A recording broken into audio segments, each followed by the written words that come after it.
नमस्कार, NBC news के खास कार्यक्रम चुनावी महासंग्राम 2019 में आपका स्वागत है। जी हाँ, आज हमारे साथ एक ऐसे शख्स है जिन्होंने मेरी सत्ता को डेवलपमेंट के लिए ठुकरा दिया। जी हाँ, हम बात कर रहे हैं नाना पटोले जी की।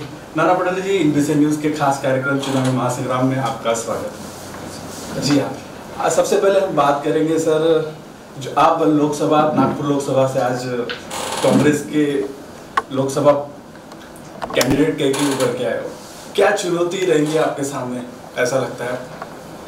मुझे नहीं लगता कि यहाँ पे बड़ी चुनौती हो सकती है, क्योंकि नागपुर वैसे ही कांग्रेस का गढ़ रहा है।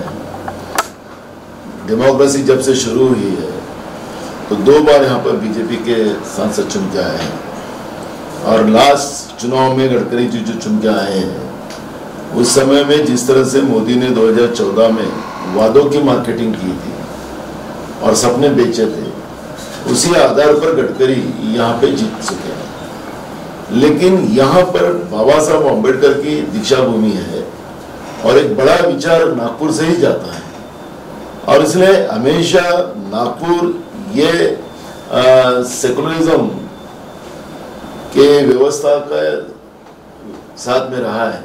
और ऐसे समय में ये चुनाव मुझे नहीं लगता कि बहुत चुनौती है। और लेकिन कुछ मीडिया और उनके कुछ लोग इस तरह से बातें करते हैं कि गडकरी जी प्रधानमंत्री के उम्मीदवार हैं, लेकिन गडकरी जी खुद कहते हैं कि मैं मुख्यमंत्री भी नहीं बनना चाहता, ना प्रधानमंत्री बनना चाहता। और ऑलरेडी नरेंद्र मोदी के नेतृत्व में चुनाव हो रहे हैं, तो प्रधानमंत्री का कैंडिडेट तो उन्हीं का वही है। लेकिन प्रधानमंत्री का सपना दिखाकर लोगों को गुमराह करने का, जैसे नरेंद्र मोदी सपने बेचता था, वैसे अभी गडकरी के कुछ लोग इस तरह के नागपुर की जनता को सपने बेचने का काम कर रहे हैं। देश का दूसरे नंबर का बड़ा नेता है दिग्गज गडकरी, ऐसा भी कहा जाता है। तो देश का दूसरे नंबर का बड़ा दिग्गज नेता होने के बाद भी नागपुर की जनता को हम सादा पानी भी पिलाने नहीं दे रहे। अच्छा शुद्ध पानी जो जल मिलना चाहिए था नागपुर में, वो भी आज भी नहीं मिलता है। ऊपर से महानगर पालिका में जो कॉन्ट्रैक्ट दिया गया है पानी सप्लाई का, वो भी पूर्ति के डायरेक्टर है उनके लखानी, सब पूर्ति है यहाँ पर। तो उसको कॉन्ट्रैक्ट दिया है। मैं कल स्लम एरिया में था, तो वहाँ के लोग मुझे बता रहे थे कि पानी तो आता नहीं, लेकिन बिल आते हैं 40-50 हजार के बिल उन लोगों ने मुझे कल दिखाए। तो इसलिए जो आश्वासन, जो वादे, जो सपने इन लोगों ने बेचे थे, उसका बदला नागपुर की जनता इस बार लेने वाली है। इसलिए मुझे चैलेंज लगता है। जी, बीजेपी ने अभी दावा किया है कि पिछली बार 2,84,000 वोटों से जीत के आए थे, इस बार वो संख्या बढ़ के 4 लाख तक जाएगी। इस बारे में क्या कहना है? ऐसा है कि मैं एक बात को मानता हूँ कि लोकतंत्र में कोई भी उम्मीदवार कितने वोटों से चुन के आएगा इसका दावा नहीं कर सकता, क्योंकि उसका कारण भी है कि लोकतंत्र में जनता बड़ी होती है, नेता बड़ा नहीं होता, ऐसा मैं मानने वाला कार्यकर्ता हूं। और फिर इनका ईवीएम मशीन का घोटाला जो है, जो पूरे देश की जनता आज भी इन बीजेपी के लोगों की तरफ आज भी शक के नजर से देखते हैं कि मशीन को मिस्टेक करने में एक्सपर्ट है। तो आज से अगर ये 4 लाख का आंकड़ा अगर बताने जा रहे हैं, तो ये शंका आना साजिक है। और हम चुनाव आयोग से इस बारे में बात करेंगे कि ये आंकड़ा कैसे बता रहे 4 लाख का। जी हाँ, गडकरी जी ने कहा था अभी फिलहाल हाल ही के एक इंटरव्यू में कहा कि मैं नाना पटोले जी के बारे में कुछ नहीं कहना चाहूंगा, उन्होंने जो भी आरोप किए उनके बारे में मेरे कोई कमेंट देना कुछ खास नहीं होगा, मैं डेवलपमेंट के ऊपर करूंगा। नागपुर मेट्रो उन्होंने 4.5 साल में शुरू कर दी, कांग्रेस ने अभी तक नहीं की थी। जब से शुभारंभ हुआ था, मेट्रो का प्रोजेक्ट हुआ था, उन्होंने कर नहीं पाया और हमने करके दिखाया। एम्स यहाँ पे लेके आया।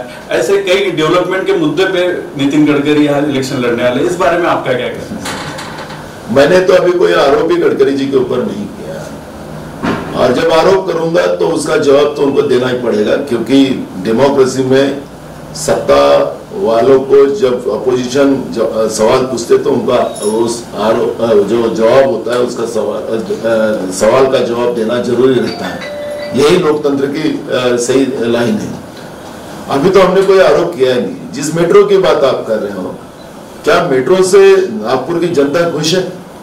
क्या मेट्रो से कितना, जो गडकरी जी यहाँ के अगर 70,000 करोड़ रुपए नागपुर में 5 साल में उन्हें लाए हैं, ऐसा अगर वो दावा करते हैं, तो मेरा सवाल तुम्हारे चैनल के माध्यम से गडकरी जी को है, उनके बीजेपी के कार्यकर्ताओं को है, नेताओं को है, कि 70,000 करोड़ रुपए जो आपने लाया है, कि केंद्र के बजट में कितने पैसे लेके आए हो, राज्य के बजट के कितने लेके आए हो, और कर्जा लेकर आपने दुनिया भर के बैंकों से आपने जो कर्जा लाया वो कितना रुपए का कर्जा आपने लाया है, और वो कैसा रिफंड करने वाले हैं, वो नागपुर की जनता को आप बता दो। मेट्रो की आप जो बात करते हो, ये सरकार जैसे नरेंद्र मोदी की आई, उसके 1 महीने के बाद में इन्हें भूमि पूजन किया, क्या उसको कोई प्रोसीजर नहीं लगती? इसमें ऑलरेडी पूरी प्रोसीजर लगती है, जिसके हमारे सांसद यहाँ से जो थे मुत्तेमवार जी, उनने ये मेट्रो का प्लान बनाकर उसको मंजूर करके रखा था। इनकी सरकार आने के बाद में इन्हें भूमि पूजन किया, लेकिन जो प्लान था, जो मुत्तेमवार जी ने बनाया था, वो प्लान था कि नागपुर में सबसे बड़ा रोल जो है बुट्टी बोरी का है। नागपुर से रोज कई लोग बुट्टी बोरी जाते हैं। इधर बाजू में कामठी है, ये कामठी से बहुत बड़ा लेबर हमारे नागपुर में आता है, तो जिससे ट्रैफिक का बहुत बड़ा प्रॉब्लम खड़ा होता था।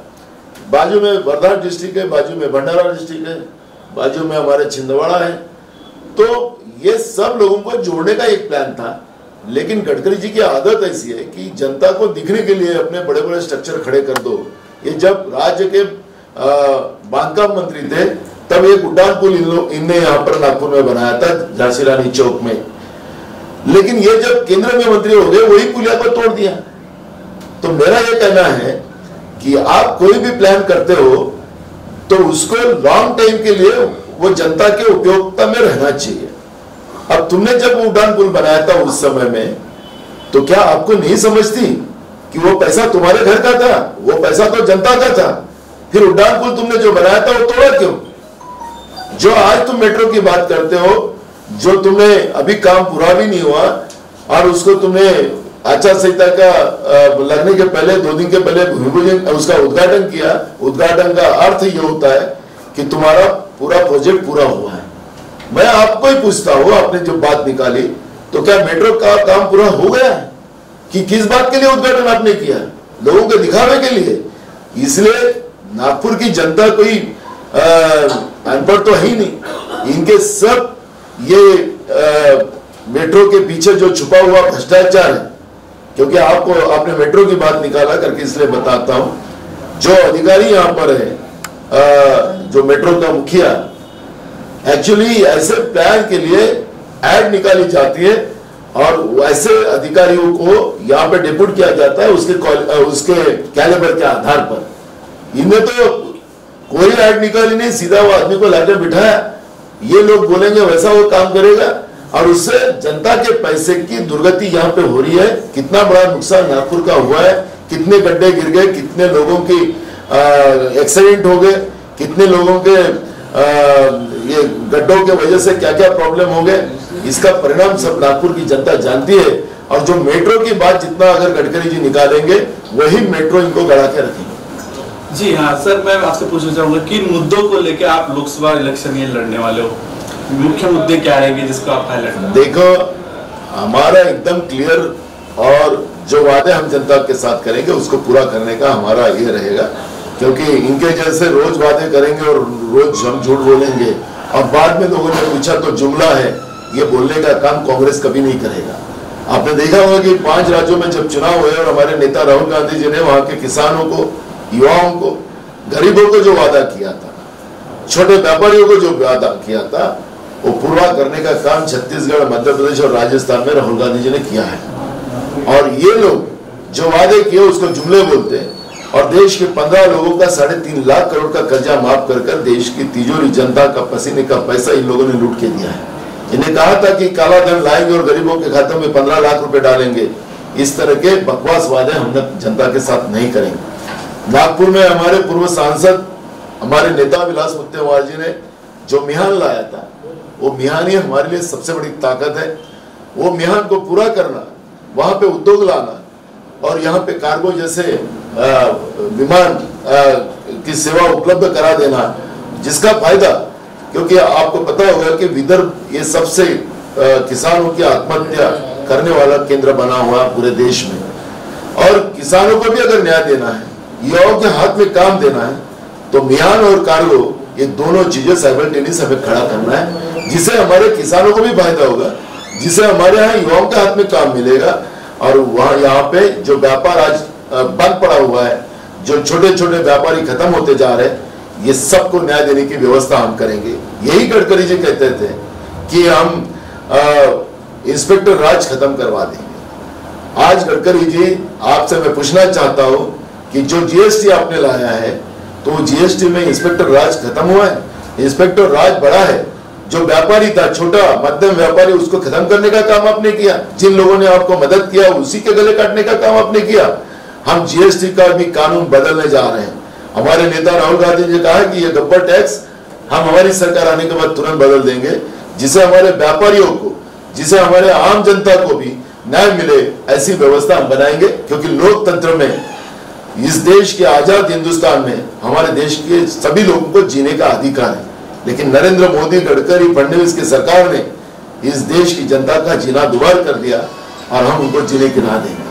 क्या लगता है सर, ये पिछले 5 साल का नागपुर का विकास हुआ है सही मायनों में, कि ये सिर्फ आंकड़ों में? नागपुर के जनता का विकास हुआ नहीं है, गडकरी जी का। क्योंकि गडकरी जी ने अभी 2 दिन पहले मैं उनका एक टीवी इंटरव्यू सुन रहा था, उन्होंने कहा कि कार्यकर्ताओं ने अपने घर पहले देखना चाहिए। और मेरा तो प्रॉब्लम नहीं है, मेरा लड़का अब हर साल 5,000 करोड़ का मेरे बेटे का टर्नओवर है। अब मेरा तो चिंता का विषय नहीं है, अब कार्यकर्ताओं ने अपना घर देखना चाहिए। इसका मतलब ऐसा है कि 5,000 करोड़ के टर्नओवर तुम 5 साल में अपने बेटे के रोजगार में खड़े कर सकते हैं। अमित शाह 50,000 रुपए के बिजनेस लेके अमित शाह का बेटा आया और 5 लाख करोड़ का व्यवसाय करना शुरू हो गया, उसका टर्नओवर 5 साल में बढ़ गया। यह ऐसी कौन सी जादू है कि जो तुम्हारे पास और अमित शाह के पास है, जो नागपुर के युवाओं के हाथ में क्यों नहीं दिया? अगर अमित शाह का बेटा है, अगर गडकरी जी के बेटे हैं, तो 5 साल में वो 5 लाख करोड़ के टर्नओवर कर सकते हैं। तो नागपुर में हमारे यहाँ पर कई बेरोजगार लड़के हैं, आज वो डिग्रियां लेके डिग्रियां फाड़ रहे हैं और इनके बेटों को 5-5 हजार करोड़, 5-5 लाख करोड़ के ये साल के टर्नओवर कर रहे हैं। तो ऐसा जादू अगर नागपुर के युवाओं को दिया रहता, तो नागपुर के युवाओं ने उनको सर पे उठाया रहता। लेकिन यहाँ पर बेरोजगार की सिस्टम बना के रखी है, और उसका कारण है कि नागपुर के विकास तो हुआ नहीं। आप मेडिकल कॉलेज जाइए, मेयो में जाइए, जो एम्स की बात आपने की थी, एम्स का आज एक वीट भी नहीं चढ़ी है। लेकिन सीएसआर के पैसे से, सीएसआर का पैसा प्राइवेट व्यवस्था को दिया नहीं जाता, लेकिन देवेंद्र फडणवीस का कैंसर हॉस्पिटल बन गया, वहां पे कोई मुफ्त सेवा थोड़ी मिलती है। सीएसआर का पैसा ये जनता का पैसा होता है, और वहां पर जनता का पैसा जहां लगता है वहां जनता को मुफ्त व्यवस्था होना चाहिए। आज आप कैंसर हॉस्पिटल जो फडणवीस का बना है, गडकरी का बना है, आरएसएस का बना है, वहां पे आप जाके देखिए, कैंसर हॉस्पिटल टाटा में भी जितना खर्चा नहीं आता उतना खर्चा वहां पे आता है। इसलिए एम्स की बात भी इनके मुंह में अच्छी नहीं लगती। और प्रसिद्ध अध्यक्ष ये मेडिकल कॉलेज और मेयो के सांसद होते हैं, खुद गडकरी जी है। आज मेडिकल कॉलेज में जाइए, मेयो हॉस्पिटल में जाइए, वहां पे उपचार नहीं होते, वहां पे लोग मर रहे हैं, उसकी चिंता इन लोगों का नहीं। अगर ये नागपुर का विकास बोलते, नागपुर को 24 घंटा पीने का पानी देने की बात इन लोगों ने की थी। आज नागपुर में कई जगह पीने का पानी मिलता नहीं, और वहां जाओ तो लोगों के हाथ में बिल मिलते, 24 घंटे पानी की जगह 24 घंटे बिल मिलते। अगर नहीं दिए तो घर का, इन लोगों ने नोटिस निकाल दिया घरों के लिलाव करने। तो इस तरह के तानाशाह की व्यवस्था जो बनी है, और जो नागपुर का विकास हुआ है, ऐसे बोलने वाले लोग खुद का विकास कर कर, और वो यहाँ पे विकास किसका हुआ? वो संदीप जोशी नाम का एक आदमी है, उनका कोई ऐसे 2-4 लोग हैं, उनका विकास हुआ है। गडकरी जी का और फडणवीस का विकास हुआ है। नागपुर का कहाँ विकास हुआ? कौन सा इंस्टीट्यूट लाया जिसे हम लोग रोजगार निर्मित की? ऐसा एक इंस्टीट्यूट गडकरी जी और उनके लोग बताए तो हम भी बोले, नहीं तो आप बताइए मीडिया वाले लोग कि ऐसा कौन सा इनका विकास है, क्या किसके लोगों के भले के हो गए? पहले क्या यहाँ पे डामर के रास्ते नहीं थे क्या? बगैर रास्ते का नागपुर शहर था, डामर के रास्ते उगाड़ कर सीमेंट के रास्ते बने। अब मुझे ये बताइए, इतने टेम्परेचर में सीमेंट के रास्ते का क्या परिणाम मानव जीवन पे होगा? क्या जरूरत थी सीमेंट के रास्ते बनाने की? सीमेंट के रास्ते पहाड़ी एरिया में बनाए जाते हैं जहां ज्यादा बारिश होती है, वहां डांबर के रास्ते नहीं बनाए जाते। लेकिन नागपुर में तुमने सीमेंट के रास्ते बनाकर अगर उसको विकास बोलते हैं तो उसके पीछे में कितनी काली गए वो भी जनता को आपको बताना पड़ेगा। और वो 7 जुलाई का दिन, 7 जुलाई 2018 का दिन नागपुर की जनता कभी नहीं भूल सकती। इनके विकास ने, निसर्ग ने यह बता दिया कि इनका विकास कितना गलत है। पूरा नागपुर पानी के अंदर घुस गया, नावें चल रही थी नागपुर शहर में। अगर इनका विकास अगर प्रॉपर होता तो यहाँ की जनता को तकलीफ नहीं होती। और इसलिए विकास नागपुर का नहीं, विकास इनके कुछ अगल बगल के इनके लोगों का हुआ और खुद का हुआ, यही हम कहेंगे। जी हाँ, आपने जिस दिन ऐसी एक बात कही थी एक पत्र परिषद में कि नागपुर का विकास हुआ नहीं, उसमें बीजेपी नेताओं ने रिप्लाई किया कि सदन में आपकी यूपीए की पूर्व अध्यक्ष सोनिया गांधी ने नितिन गडकरी जी को सदन में तारीफ की, उनके काम की सराहना की और आप उनका विरोध कर रहे हैं। तो उन्होंने कहा कि झूठ कौन बोल रहा है। बराबर है, हमारे नेता सोनिया जी ने इनकी तारीफ की, उसमें कोई संशय नहीं है, बात सही है। क्योंकि नितिन गडकरी जी ने कहा था जो अपना घर नहीं संभाल सकता वो देश को कैसा चलाएगा। अभी ये निशाना किसके ऊपर था ये मीडिया भी जानती है, देश के प्रधानमंत्री के ऊपर सीधा निशाना था। सोनिया गांधी जी ने उसी बात को तारीफ की। अब मुझे एक सवाल ऐसा पूछना इस बात पे, अगर वो सोनिया जी की तारीफ की बात करते हैं, जो देश अपना घर नहीं संभाल सकता वो देश को क्या संभालेगा, ऐसे नितिन जी जब बोलते हैं तो मेरा सवाल है कि तुम उन्हीं के नेतृत्व में चुनाव लड़ रहे हो गडकरी जी, जो अपना घर नहीं संभाल सकते और वो देश क्या संभालेंगे उसको। तो आपको तो ये सोच के तो यही होना चाहिए कि मैं गलत कर रहा हूं और वैसे भी आपने मुझे आशीर्वाद दे ही चुके हो, तो आपने सोचना चाहिए कि मैं नरेंद्र मोदी के नेतृत्व में चुनाव नहीं लड़ूंगा, ऐसा बोल दो।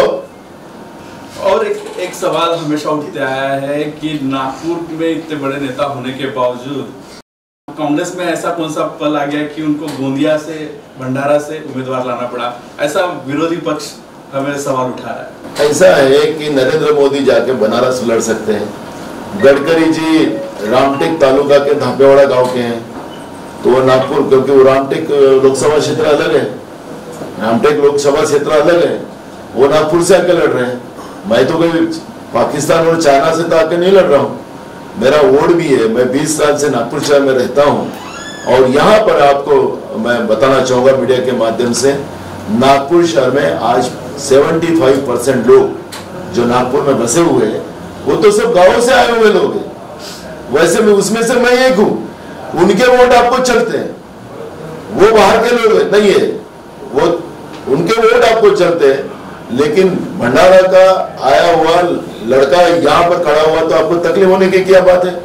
जब हम बचपन में गोलियां खेलते थे, कंचे बोलते हैं हमारे यहाँ पर, जब खेलते थे तो हार जाते थे तो हम लोग एक में को मारते थे, छीन लेते थे गोलियां। अब ये ऐसा है कि जब इनको पता है कि नाना पटोले आया तो यह हम लोगों को जीना हराम कर देगा, हम लोगों को कुर्सी से छीन लेगा, इसलिए उनको डर है। और इसलिए ये जो बातें, जो जिनको संविधान को सम्मान करना नहीं चाहते, ना जानते, ऐसे लोग इस तरह की बातें करेंगे जो कि बाहर का यहाँ खड़ा हुआ है। तो मैं बाहर का नहीं हूँ, मैं यहाँ का ही हूँ। मैं यहाँ 20 साल से रहता हूँ राटिकालय में, और मेरा वोट भी यहाँ पर है, मेरा वोट मेरे उधर नहीं है, यहाँ पर है। तो जब जहाँ वोट जिसका होता है तो वो बाहर का नहीं होता। और मुझे जब मैं यहाँ पे वोट करूंगा तो मैं बाहर का कहाँ से हो जाऊंगा। जी हाँ, कांग्रेस पार्टी को लेके एक सवाल है सर, पिछले कुछ सालों पे कांग्रेस पार्टी में काफी, नागपुर में काफी गुटबाजी का माहौल देखा गया। तो अभी इस इलेक्शन में आप कैसा मानते हो, गुटबाजी वैसे चालू रहेंगी या कुछ अलग? आपने देखा होगा कि मैं जब दिल्ली से नागपुर आया, रेल से जब उतरा तो वहां पर आपको जो ग्रुपबाजी के नेताओं का चेहरे आप कल तक दिखा रहे थे, सब नेता वहां पे उपस्थित थे। अब ऐसे समय में कोई ग्रुपबाजी है ऐसा मैं मानता नहीं। और ऊपर से हमारे दूसरे लाइन के और तीसरे लाइन के जो युवा हमारे साथी है, जो कांग्रेस के कर्मठ कार्यकर्ता है, उनका भी जोश आप लोग देख रहे हैं। इसलिए सभी हमारे सीनियर नेता मेरे साथ हैं, हमारी दूसरी और तीसरी लाइन के हमारे युवा साथी वो भी हमारे साथ हैं। कांग्रेस में कोई भी ग्रुपबाजी नहीं है, ये मैंने शुरुआत में कहा हूं, आज भी कहता हूं। लेकिन जो बात कैसे, एक बात निश्चित रूप से कि गरीब अगर कोई रहे तो उसके ऊपर लांछन लगाने के ऊपर कोई भी तैयार रहता है। अब बीजेपी अमीर पार्टी है, बीजेपी अमीर पार्टी क्योंकि आज के तारीख में सबसे अमीर पार्टी कौन सी देश में है तो बीजेपी है, और सबसे गरीब पार्टी कौन सी है तो कांग्रेस ही है। तो ऐसे समय में गरीबों को लांछन लगाने का आसान तरीका होता है, लेकिन गरीब की ताकत का अंदाजा अमीरों को नहीं होता। जब गरीबों के ताकत का अंदाजा जब अमीरों को होता है तब उनके औकात उनको समझ में आती है। जो आज हम लोगों को हमारी कांग्रेस गठ में बिखरी हुई है ऐसा अगर बोलने वाले लोग हैं, तो बीजेपी में क्या चल रहा है वो चुनाव के बाद आपको अंदाज आएगा। जी हाँ, एक बात कर पूछना चाहूंगा कि 2014 के इलेक्शन विदर्भ के लिए बहुत विदर्भ कांग्रेस के लिए बहुत बुरे रहे थे। 10 के 10 सीट बीजेपी ने जीती। इस बार विदर्भ का हाल किस प्रकार रहेगा? ऐसा है कि नेचर ने हमेशा एक बात को सिखाया कि उतार चढ़ाव जीवन में होते हैं। तो कांग्रेस के लिए 2014 उतार का समय था और वो कांग्रेस समझ भी गई। और आज आपको बताता हूं कि विदर्भ के 10 सीटों में कांग्रेस कम से कम 9 सीटों पे विजय प्राप्त करेंगी। ऐसे आज की तारीख में हमारी रिपोर्ट है, और बीजेपी का सफाया विदर्भ से होना तय हो गया है, लोगों ने मानस कर लिया है।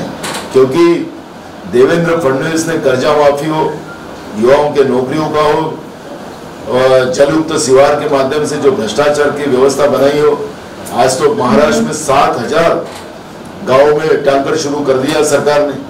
तो महाराष्ट्र का पानी भी गायब कर दिया, महाराष्ट्र की तिजोरी खाली करवा दिया। ऐसे समय में लोगों में और युवाओं में, विशेष करके युवाओं में जो नौकरी का इन लोगों ने आश्वासन देके इन लोगों को गुमराह किया था, इसके परिणाम बीजेपी को भुगतना ही पड़ेगा। किसान तो बिल्कुल लट लेके बैठा है कि जिस दिन बीजेपी का कोई नेता है उनको सबक सिखा दिया। आज भी आपने देखा होगा कि 3 किसानों ने आत्महत्या की, रोज किसानों की आत्महत्या की व्यवस्था बनते जा रही है। यही बीजेपी जब अपोजिशन में थी तो किसान का बड़ा प्यार था, और जैसे ही सत्ता में आए तो किसान के गले काटने का काम इन लोगों ने शुरू किया। इसलिए मैं 10 इसलिए नहीं बोलता कि मैं ये नरेंद्र मोदी और फडणवीस और उनके बराबरी वाला आदमी नहीं हो, झूठ बोलने वाला, लेकिन एक आध सीट में अगर मिस हो जाएंगे लेकिन 9 सीटें हम लोग जीतेंगे, ये विश्वास हमारा है। जी, जाते जाते एक सवाल आपसे पूछना चाहूंगा कि अगर कांग्रेस राज्य और पूरे देश में अगर सत्ता लाती है और नागपुर से आपकी सीट निकल जाती है, तो आप नागपुर में किस प्रकार का बदलाव लाने की कोशिश कर रहे हैं? देखो, आज नागपुर शहर जो है गंदगी का आलम बना हुआ है, और ये मैं नहीं बोल रहा हूँ। अभी जो केंद्र सरकार की तरफ से जो कंपटीशन होता है बड़े शहरों का स्वच्छता अभियान के माध्यम से, हमारा शहर 2014 में 52 क्रमांक पे था, अभी वो 58 क्रमांक पे गया है। हमारे नागपुर शहर को गंदा करने का काम ये 5 साल में किया गया। ये मैं नहीं बोलता, वही गवर्नमेंट ऑफ इंडिया का जो रिपोर्ट आया उसी आधार पे मैं बोल रहा हूँ। मेरा तो पहला दायित्व जाता है कि लोगों के लिए मानवीय जीवन को जीने के लिए जो जो सुविधाएं उपलब्ध कर देना चाहिए, जिसमें हॉस्पिटल्स प्रॉपर होना चाहिए। और हमारे नेता राहुल गांधी जी ने भी वही बात को कहा है कल उड़ीसा की सभा में कि हमारी सरकार केंद्र में आएगी तो हम मुफ्त आरोग्य व्यवस्था पूरे देश में बनाएंगे, जिससे हमारा गरीब हो, मध्यम वर्गीय हो, अमीर हो, सबके लिए हम लोग मुफ्त आरोग्य व्यवस्था बनाएंगे। एक वादा हमने किया है। हमें हमारे नेता राहुल गांधी जी ने यह भी कहा है कि हम लोग मिनिमम वेजेस का एक व्यवस्था लाने चाह रहे हैं, कि जिसमें हमारे देश में कोई भी भूखा ना रहे, उसको सम्मान में जीने की व्यवस्था बनाई जाए। और एक हमारा मैनिफेस्टो में एक वो भी आ रहा है, रोजगार निर्मित की एक व्यवस्था बनाने का हम लोगों का एक संकल्प है, जो नागपुर में हमारे पास बड़ा स्कोप यहाँ पड़ा हुआ है, जो मियान के माध्यम से, कार्गो के माध्यम से हम खड़ा करने वाले हैं। और राहुल जी से हमने कहा कि अगर हमारी सरकार आती है, हम सांसद बन के आपके आशीर्वाद से वहां से आएंगे, नागपुर की जनता के आशीर्वाद से आएंगे, तो पहले हमें मियान और कार्गो, क्योंकि इनने 5 साल में जो मुत्तेवार जी ने जो 2 उद्योग लाए थे वही उद्योग यहाँ पर है, नए उद्योग कोई भी नहीं आए, जिसे रोजगार निर्मित बनी नहीं। नोटबंदी और जीएसटी के बाद तो जो छोटे मोटे थे वो भी गायब हो गए और उससे जो लोग रोजगार में थे उनको भी रोजगार से बाहर होना पड़ा। हमारा दायित्व बनेगा कि मियान और कार्गो दोनों को साइमल्टेनियस उसको डेवलप कर यहाँ रोजगार निर्मित बड़े पैमाने में करेंगे, जिससे हमारे नागपुर शहर के बच्चों को तो रोजगार हम प्राप्त कराएंगे, लेकिन आजू बाजू के जो हमारे स्टेट है, हमारे विदर्भ के डिस्ट्रिक्ट है, वो भी डिस्ट्रिक्ट को हम लोग वहाँ के लोगों को, किसानों को, बेरोजगारों को न्याय देने की व्यवस्था बनाएंगे। इतना बड़ा स्कोप हमारे नागपुर में पड़ा हुआ है। और आज का मेडिकल कॉलेज का और मैंने मेयो का तुमको आपको उल्लेख किया, तो सिर्फ नागपुर की जनता उसमें नहीं आती, पूरे विदर्भ की जनता वहां पर आती है, जिसे छत्तीसगढ़, मध्य प्रदेश, वहां के भी लोग यहाँ पे आते हैं। और हम चाहते हैं कि हमारे देश का, हमारे एरिया के लोगों को एक अच्छी सुविधा प्राप्त हो और नागपुर को सुंदर और स्वच्छ। और जो इन लोगों ने 24 घंटे पीने का पानी, महंगी बिजली और एक सबसे बड़ा पाप इन लोगों ने करके रखा है कि घर के ऊपर टैक्स लगाने की जो प्रणाली इन लोगों ने लाई है, तो रेडी नेगलर के आधार पे लगाया, उससे 10 गुना लोगों के घर के टैक्स बढ़ गए। जो मध्यवर्गीय और गरीब आदमी वो टैक्स भी घर को नहीं दे सकता, और जिन्हें टैक्स नहीं दिया तो उनके घर का ऑप्शन इन लोगों ने निकाला। हम जैसे आएंगे और हमारी सरकार राज्य में भी आएंगी, तब हम लोग ये टैक्स का जो इशू है उसको रिमूव करेंगे, और जो गरीब है 500 फुट वाले मकान जो है उसको हम फ्री टैक्स भी करने की व्यवस्था करेंगे, जिससे आम आदमी को जीने की ताकत प्राप्त हो। और इस तरह से नागपुर में और बहुत सारा करने लायक है, जो आज मैं जब हमारा मैनिफेस्टो आएगा और हमारी जो अपील लोगों के सामने जाएगी, उसमें हम उस बात को लोगों के सामने रखेंगे। जी हाँ, ये हमारे साथ आज मौजूद थे नागपुर कांग्रेस लोकसभा के उम्मीदवार नाना पटोले जी, जिन्होंने ये कहा कि आने वाले समय में कांग्रेस पार्टी एक डेवलपमेंट देखना चाहती है नागपुर में। जी नाना जी, विषय न्यूज के खास कार्यक्रम चुनावी महासंग्राम में आने के लिए धन्यवाद। मैं लेता हूँ यहाँ से अलविदा। इन विषय न्यूज में खबरों का सिलसिला यूं चलता रहेगा। आप देखते रहिए विषय न्यूज। नमस्कार।